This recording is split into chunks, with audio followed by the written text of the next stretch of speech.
we've decided that the pandemic is over. In Britain, we've been declared the pandemic is over. COVID is just mild. It's just the flu.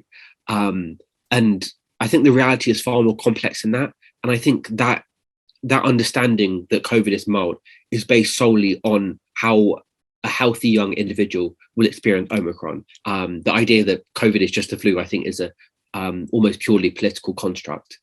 But when you look at the societal level, COVID and Omicron look nothing like the flu. Because Omicron is so transmissible, I think at the height of the Omicron wave in the UK, we were talking about roughly 500,000 infections a day in a country of about 60 million people. So huge number of infections. When you have that many infections, all those small individual risks multiply up to relatively high numbers. And so far, I think 400,000 people have developed long COVID from Omicron in the UK.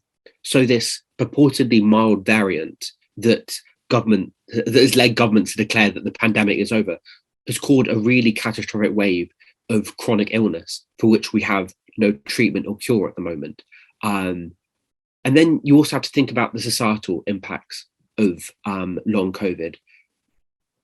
At the height of the Omicron wave, the impact on the healthcare system, on employment was pretty devastating, because when I think at the height of the Omicron wave, 13% of the country had COVID at one time, which meant that many people were off work.